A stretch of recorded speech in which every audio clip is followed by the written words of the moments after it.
New DPS means we have a new boss, and oh boy, this rotation took me over 10 hours, but I'm pretty proud of the result I got. So the stage effect here is that every debuff it has, the more damage it would take. 3% per debuff up to 45%, so 15 stacks. Then every time you do damage, you get a damage buff up to 10 stacks. So sometimes like Messa can hit multiple times, right? You can get more buffs. Then it has a berserk stack, means that every turn the boss will do more damage. As for the boss itself, Baal will get a decline stack every time it takes damage or receive a debuff. So pretty much like the stage effect here, right? When you take damage, also will activate the stage special effect, you also give the decline stack. And decline stack will decrease the defense for 3 turns, up to 15 times. Each stack is 3%, so up to 45% defense debuff, which is pretty big. And then on some turns, Baal will prepare and then use a big attack, which is called the Divine Spear of Baal. But then if he has 10 stacks of decline, the preparation will be cancelled, so it will use like a cleave instead, which will do less damage. And Baal's single target attacks will aim for your DPS, who is going to be your Messa. But you don't really have to worry that much because Messa is physical, so he resists physical. As for a team, this is a team we'll be using. I'll show you a few other teams with like Marion, Soy, even Sepia at the end of the video. But this is the best team I've found for, at least for my account. And let me just say, Messa is probably the most complicated character in the game. He is quite confusing to use, which is why it took me so long to really like understand every single like mechanic. The DOT, the bleeding, the rending. Do you want to change the Reaper mode or not? And do you want to use an attack buff, defense debuff, crit buff, all of them? Or maybe you want to choose one of them only. And I'll be answering that as I'll explain what he does. So Messa is a single target, physical and also DOT DPS. And let's go through the A0 first. So Messa has 2 modes, the Doctor mode and the Reaper mode. And based on which mode you use, he's gonna have different skills that does different things, which is why he gets confusing and complicated. Sometimes you want to do that skill, sometimes you probably don't want to do that skill. And for each awareness, it also depends. I think an A0 Messa rotation cannot be the same as the other awareness. I will get to that also a bit later on because it is confusing. I'll try my best to explain it as easy as possible. But for Doctor mode, each time you hit with Messa, you have a 70% chance to inflict a bleed stack. And if a foe dies, they will transfer the bleed stack to another person, which doesn't really apply in Guild Boss because you only have one target. And with Reaper mode, his skill becomes enhanced. Well, I say enhanced, but not really. For A0, like not really. You actually don't want to use Reaper mode for A0, which is quite interesting and really weird at the same time. But yeah, Reaper mode does change your skill to a better skill, especially A1 and above. Now as for the DOT itself, there's 2 stacks. There's the bleed stack and the rending stack. So bleed stack is both almighty damage and also physical damage. So it's not just almighty only, it is both physical and almighty damage. What this means that this physical damage part, if I'm not wrong, gets affected by crit and defense debuff, and also like damage taken increase, damage taken decrease, whatever. I think those affect this physical damage increase. But the almighty one is fixed, it's 1% max HP. Physical damage, you can change the number, you can buff it, debuff it. But what I found out is that attack buff and defense debuff is most effective for the bleed stacks. I tried a crit damage buff, it's not as good. So if you want to really maximize damage, you decrease the defense and you buff your attack. And the bleed stacks last for 4 turns and can stack up to 10 times. For rending stack is kind of like grouping the bleed stacks together. And I think we can actually go to skill 3 here to see what it says. So rending stack, like I said, kind of groups together the bleed stacks. So 3 bleed stacks is 1 rending stack. So a 10 bleed stack is going to be 3 rending stacks. And rending stack is only physical damage. So okay, at least it says here physical. I'm pretty sure also it's physical damage only, no almighty damage. So let's say if you're using like a skill 1 Reaper, you actually do only rending damage, so no almighty damage. I think we can just talk about skill 1 right now. So Doctor mode skill 1 is gonna just be 4 attacks and 1 bleed stack per attack. But it's not guaranteed 1 attack per bleed stack. I think it's just 70% chance for each attack. But if you have like a decent element accuracy, you should be able to hit like 5 stacks every time with skill 1.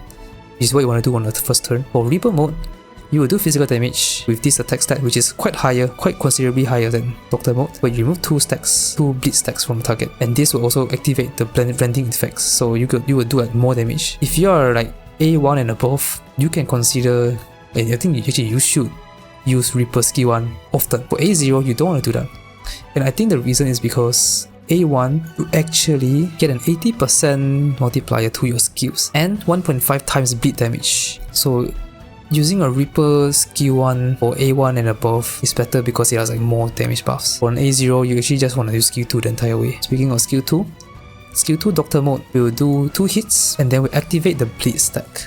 So it's kind of like the Pazuzu and the curse stacks. And then you also reset the bleed stacks.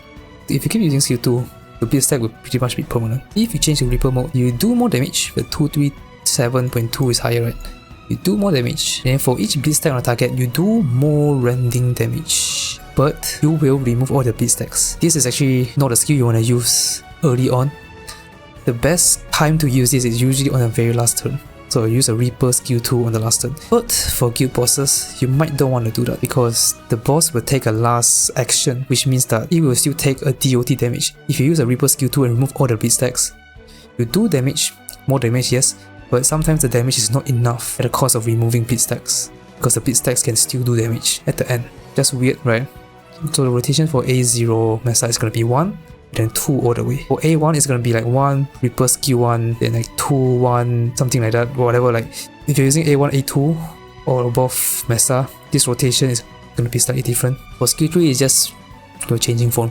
You change to Reaper form. You change your skill also. And like I already said, in Reaper mode you will do like rending damage. But for A0 again, you don't want to randomly switch to the Reaper mode because the damage is just not good enough to sacrifice the losing bleed stacks. And the damage itself is just not high enough compared to like a regular skill 2. And I forgot to mention, but this state thing, this Reaper mode only lasts for like one action. Once you activate this, use a skill, you change back to Doctor mode. Highlight, you're gonna inflict 5 bleed stacks, then you can do big damage, which will also activate the rending stacks. So this can actually be pretty good, you do good damage actually, because they also buff the number here. As for the passive, for every 30% element accuracy, you do more bleed damage, up to 90%. As for the other passive, in Doctor mode, you increase element accuracy by 36%. In Reaper mode, you increase the pierce rate by 21%. And the part that's kind of weird to me is that the Reaper mode increase pierce rate by 21% is good, right? Because it means that you can do more damage in Reaper mode. But like I already said, when you change to Reaper mode and use a skill 1, it still does less damage than a regular skill 2, despite the pierce rate increase. So it's really weird.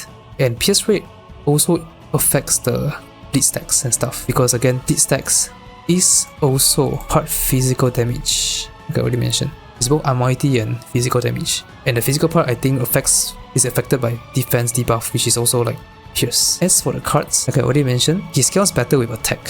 So you want to spam attack cards on him. And also make sure to give some pierce rate. Pierce rate is also really good to ignore the defense. And best card is the Wisdom and Oppression, because it increase physical damage, then just increase like more attack and stuff, and even element accuracy. And the weapon is a 5-star weapon. And the very like awkward part is that it increases pierce rate of rending damage 25%. Only rending damage, so only in the like the Reaper form. And like I already said, for some reason, Reaper skill 1 still does less damage than the skill 2. Okay, maybe it could be because it's lower level, but I don't think it really matters that much. It's consistently just lower than a regular skill 2. So it's just weird to me. And also because of like the weirdness of this like Reaper mode and stuff, the defense debuff calculator thing you can use in Nuclear Domain, you actually have to use it to calculate the defenses. You don't really want to include like the 21% here, and also the 25% from the weapon. So 46% pierce rate you don't want to include in the calculator because it only affects the Reaper mode. And like I said, we are not even going to change to Reaper mode or A0. If it's A1, then you might have to consider putting into the calculator and stuff to calculate the defense like required to debuff. For me, this team actually wasn't able to get to 0% defense, but I think because of Moko's attack buff, I think it makes up for the not enough defense debuff. And this is the stat screen. So you can see the crit rate is low because crit rate is not really that good. Oh yeah, also attack multiplier also I think also increases the bleed stacks. Just remember that the bleed stacks don't just increase the skill damage also, right? The skill damage like skill 2, because it activates bleed stack, right? It also increases the bleed stack when the opponents move, because when they move they take the big bleed damage. So increasing the attack also increases that damage. So it's like attack is very important. Now for our other characters, our support healer is gonna be Sawamoko. I have tried Marion, I have tried Soy. Sawamoko is more consistent and just give me more scores in general, because the skill 2 not only just about accuracy, but element accuracy is not super important here because MESSA already has quite a bit of element accuracy. But more importantly, I think it's the attack stat. The attack stat is good, improves the damage of both the bleed stacks and just the MESSA skill damage in general. Skill 3 also can increase the damage taken, which again buff more damage. I am running departure control set for Moko because we need the defense debuff. Then the 4-star weapon, stat screen. Then core is just skill 2 buff, skill 3 activate highlight, then highlight gets buff. They gave her the Trust and Power just to get the extra attack buff. Prosperity Center not really needed here, so it's fine to skip that one. Then 5-star weapon also not needed, but again an extra attack and stuff is good. Stat screen. Navigator, we are using Wind because we need the defense debuff with skill 1. Skill 3 can also increase the damage you do. And then for Revelation card, I gave her, of course, Resolve Labor for the extra 10% defense debuff, because again, we need the defense debuff. Then the Foresight event weapon, stat screen. Now for the Dagger, you might be wondering like, okay, I'm using the new one. Can I use an Ex Machina? You can. I mean, it really depends on like your team, how strong your Mensa is and all that stuff. But for me, for my account, the new weapon is better overall because I need the defense debuff. It gives me 5% defense debuff times 2, and it also increased the physical damage taken by 14%, which is actually higher than Ex Machina. Ex Machina is only like 13.8, which is still slightly higher, but it's still higher. Then you might be wondering, okay, can I use an Ex Machina with Relief? You can, but I don't think it's as good. I tried it also, it's not as good because the bleed stacks, again, the bleed stacks is both almighty damage and physical damage. And I think you might want to prioritize the physical damage more, because physical damage is not only the DOT, the bleed stack, but also Messa's own like skill 2 damage or highlight damage. That is also physical. So it will buff like everything except for the almighty part. But that's why I think Ex Machina with a physical. And okay, I think I forgot to explain how this dagger works. This dagger actually works as long as you attack the opponent. Like a attacking move or like a Rakunda also triggers this, which is nice. And it stacks up to 2 times. As for the persona, we are actually using Jikokuten because like I said a couple times already, you want to prioritize attack buff. So Tarokaja and the passive 13.5% is extra attack, and you want that. And the interesting thing is that the highlight also triggers the passive. So you can actually use the highlight to buff attack also. As for the other persona, we have the new one, the one that you can exchange with Chernobog. Give him Rakunda, or you want to give Jikokuten Rakunda also, just give another. You need 2 Rakunda users here, your Yanosik and another one. Doesn't matter who. So we're gonna use the signature skill here, which will inflict the Nightmare. The Nightmare will debuff the defense, debuff the M1 resistance, and increase physical damage taken by the foes. So he is quite useful overall, and this attacking with him can also trigger the new weapon, the Eye of something. The Eye weapon, I'm just gonna call it the Eye weapon. And then you need Yanosek here, Rakunda. The reason why you want 2 Rakunda users is because you don't want to use Rakunda Yanosek so early, because you want to save the mark for the last 2 turns to do the big damage. As for the turn order, something like this. Messa and Court must be 3rd and 4th. And these 2 should be fine if you flip them. And yeah, we can begin. So Wonder, I'm gonna use Jikokuten, Tarokaja on Messa. Moko with skill 2, buff Messa also. Court skill 2, also buff Messa, everybody buff Messa. So literally all 3 buffs that we did were all attack buffs. And also M1 accuracy from Moko, but that's not as important. Now with skill 1, make sure you hit 5 bleed. If you're not using Moko here, you're using like Soy or even Marion, there's a good chance that you will not get the 5 bleeds. If not, you just restart until you get 5, then you can proceed. We're gonna use skill 1, debuff defense.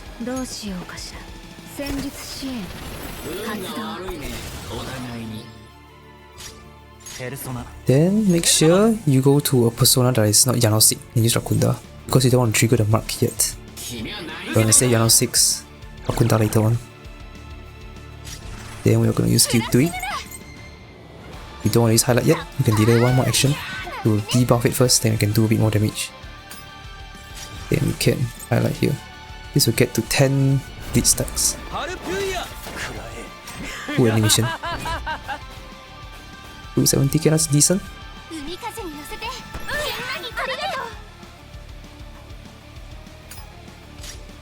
Then we're gonna use skill 1. Got the shot, that's good. Okay, so here is where it depends now. If you're using an A1 and above Messa, you can use skill 3, or you can use press Y. You can click this icon. It's the same thing actually. But the icon and the skill 3 is the same thing. But if you're using A1, you can do that. Use skill 3, then you use skill 1. Don't use Reaper skill 2. For me, I'm gonna just use skill 2 only without changing to the Reaper form. Because for some reason, I'm doing more damage using skill 2, regular skill 2, over a Reaper skill 1. And it's probably because of A1. Because his A1 increases the skill damage by 80%, increase the almighty damage by 1.5 times. So it makes it Reaper skill 1 is better for A1 above. If not, like me, you're using A0 R0, you use skill 2 here. You don't want to remove the bleed stacks. Because triple skill 1 will remove 2 stacks. And it does less damage. So not only you do less damage, the bleed stack that you just took, right? The regular, like every enemy action, it will take a DOT damage. That will also be less. So with skill 3 we win.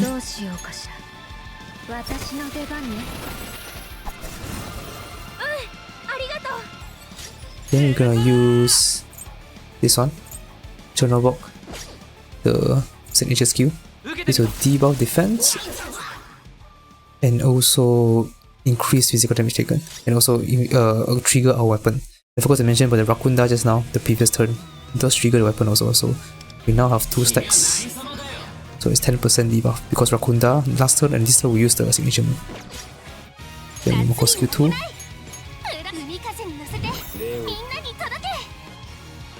And skill 3. Big damage.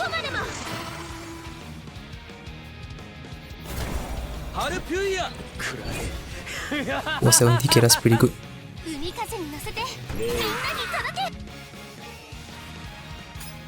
Again, we're just going to skill 2. So A0 rotation is going to be just 1 and then 2 the entire way. You don't want to remove any beat stacks. And the Reaper mode isn't as good also, like I already mentioned.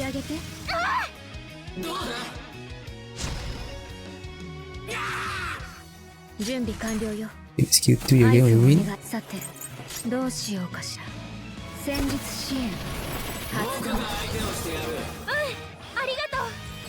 Then we can use Chord Highlight. Usually we use Chord Highlight in the second to last turn, right? We'll use it now so that we can use Wonders Highlight next turn. I'll explain why later, but we just use Chords 1 now.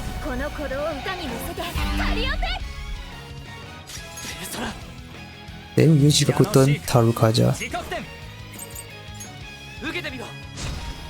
Jigakuten is good because of the passive. You can also buff attack. Then we can Chord skill 2. Then we can look at Messa's attack stat now. 10,000, that's pretty good. Again, skill 2. If you're using again A1 Messa, your Messa rotation is going to be a bit different. You might want to use Reaper skill 1 on some of the turns. Then we're going to skill 1 win. For the reason why we use Chord Highlight 1 turn earlier is so that we can use Wonders Highlight here. Make sure you equip Jigakuten, it has to be Jigakuten, and use the highlight. The reason is because his highlight actually buffs attack, because it triggers the passive. Make sure you put Messa as the main target. And then we change to Rakunda Yanosik to also inflict mark for more debuff. Then we get skill 2.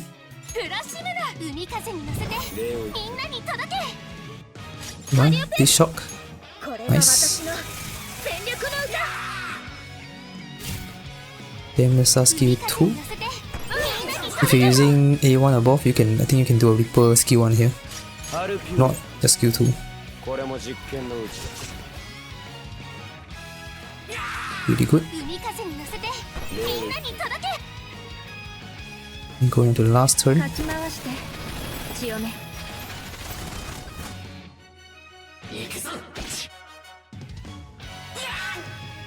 Then win skill 3.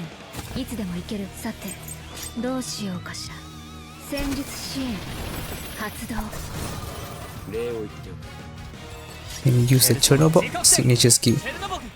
This will debuff and stuff, and also activate the physical harmony.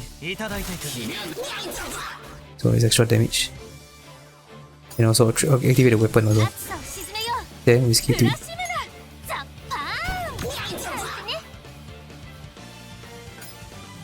And we skill 3 core.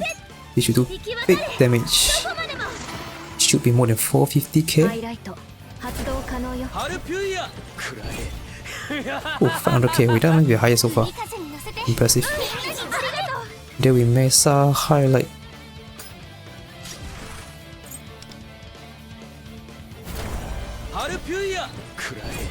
Oh, 480k. That's really good damage.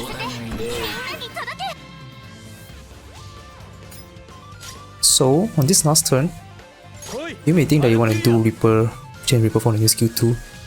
For cube bosses, you don't want to do that, because the boss will actually take the last bit of DOT damage on the last turn, right after this action. If you're doing SOS, you can do Reaper skill 2. If not, just do regular skill 2. And if you're using like a higher awareness MESSA, you can do Reaper skill 1. But for me, I'm just going to do regular skill 2 for A0 MESSA, because it gives me more points, more damage. 346, really good damage.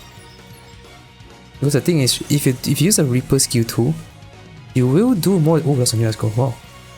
Anyways, Reaper skill 2 will do more damage than regular skill 2, but that damage isn't enough compared to like the DOT damage the boss will take later on. So what I'm saying is, regular skill 2 plus DOT damage is more than Reaper skill 2. Hopefully that's clear. Anyways, 58.8 million for A0R0 MESSA is very impressive. So let me show you a few other rotations. The first one is actually going to be the Sepia. The one is Sepia. And Sepia can surprisingly do pretty good numbers, 646 million. If you really don't want to use Corn for whatever reason, can try Sepia. Sure, but Sepia is going to be better with Moko, because Moko can buff the armor accuracy for Sepia. Can also full out attack, do damage, do like multiple like hits, which can increase the number of Sepia stacks. And like 13 stacks, you could trigger the curse stacks. So your Pazuzu to inflict the curse, and pretty much you just spam it to abuse the curse. And Sa is going to be same thing, skill 1 and skill 2 the entire way. And again, 46 million, pretty good. And you can actually consider maybe using Okyon instead. That might be better, I don't know.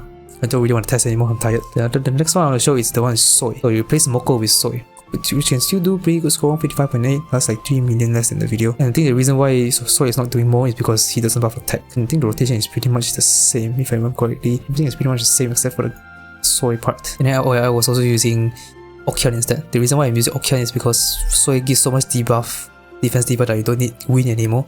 Or just use Okyon instead. So you do have to like do your own calculations on Lufel.net to find like how much defense you need, how much pierce rate you need, and all that stuff to try and maximize damage as much as possible. And also didn't use the other weapon, the eye weapon, because again, too much defense debuffs already. And I don't use the... Oh yeah, okay, the rotation is different because I forgot. I didn't use the Chonobok because there's no need for defense debuff anymore, so I removed that and gave cohesion instead from the turn 4 and turn 3 and turn 6. And then for the location of the video is this one. Feel free to screenshot it or whatever.